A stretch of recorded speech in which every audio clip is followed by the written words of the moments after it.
আরে বাবা মুখ তো বন্ধ করো। তুমি কি আর কখনো মানুষ হবে না? কি অর্ডার করেছে এটা? আমার আবার খিদা সহ্য হয় না, আমার বাবার ডায়াবেটিস তো। তোমার বাবার ডায়াবেটিস আছে, তোমার ক্ষুধা সহ্য না হওয়ার কি সম্পর্ক কি এটা? ফারা আসলে বিয়ে করতে যাচ্ছে না। জিহান ছেলেটা অনেক ভালো, সবসময় মেয়ের কথা কেন শুনতে হবে? ওর নিজের একটা পছন্দ আছে। কি পছন্দ আছে? হ্যাঁ, ছেলে কি করে? চাকরির চেষ্টা করছে। আবেগ দিয়ে জীবন চলে না, ডাকো ওকে। ফারা, ওর মা বললো তুমি নাকি এখন বিয়ে করতে রাজি না। শোনো মা, মেয়েদের একটা বিয়ের বয়স আছে, এছাড়া অন্য কোনো ইস্যু আছে? না বলো। তাহলে আমি শুক্রবার ওদেরকে আসতে বলে দিচ্ছি। আমি অনেক সিরিয়াস, বাসায় বাবা অনেক কথা বলছে আমাকে। সিরিয়াসলি বাবা একটা পাত্র দেখছে, শুক্রবার দিন সে আমার বাসায় আসবে। তুমি কি তোমার বাবা মার কাছে আমার কথা বলবা না?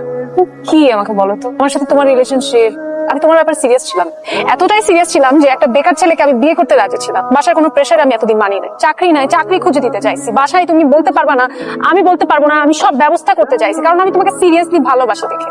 তুমি কি আসলে আমাকে বিয়ে আদৌ করতে চাও? লাইফে কোনো রেসপন্সিবিলিটি কি তুমি কখনো নিতে পারবা? তুমি মনে হয় চাকরির থেকে বড় জিনিসটা হচ্ছে তোমার সেই ইচ্ছাটাই নেই। তুমি লাইফটা শুধু এনজয় করতে চাও, মজা করতে চাও। তোমার কাছে সবকিছু শুধু ফান মনে হয়, তো তোমার ফান নিয়েই থাকো।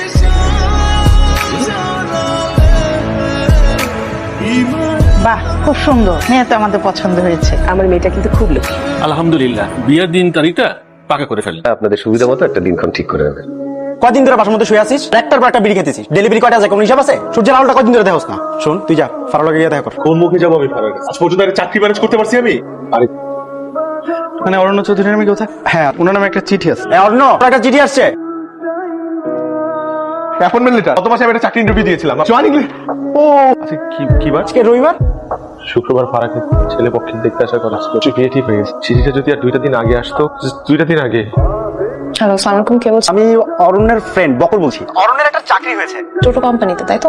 এবার সত্যিই চাকরি হয়েছে। সত্যি সত্যি হলেও না কিছু করার নেই, কারণ আমার বিয়ে হয়ে যাচ্ছে। মানে অরণ্যেরও বিয়ে ঠিক। ওদের ওই যে বাড়িওয়ালার মেয়ে নাবিলা, সেও বিয়ের জন্য রাজি হয়ে গেছে। দুই ফ্যামিলিই তো রাজি। কি?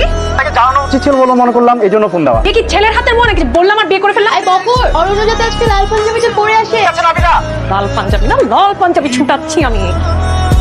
নাবিলা ভাবি কই? কই নাবিলা কই? নাবিলা কই? হ্যাঁ, নাবিলা। নাবিলাকে, নাবিলাকে, আনতে তো নাবিলাকে। এই নাবিলা বাচ্চা, নাবিলা। নাবিলা আমাদের বাড়িওয়ালার একমাত্র মেয়ে। তোর কে নাবিলা?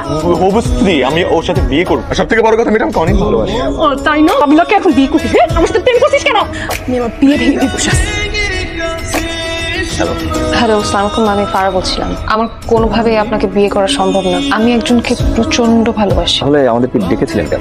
খুবই খুবই সরি, আমার পক্ষে বিয়েটা করা সম্ভব হবে না। তাও ভালো যে আপনি বিয়ের আগে সব বলে দিয়েছেন, নাহলে তো একটা জীবন নষ্ট হতো, তাই না? বিয়ে ভেঙে দিছো? তাহলে নাবিলা। নাবিলা বলতে কেউ নাই? বিশ্বাস করো, সব আমাদের প্ল্যান ছিল।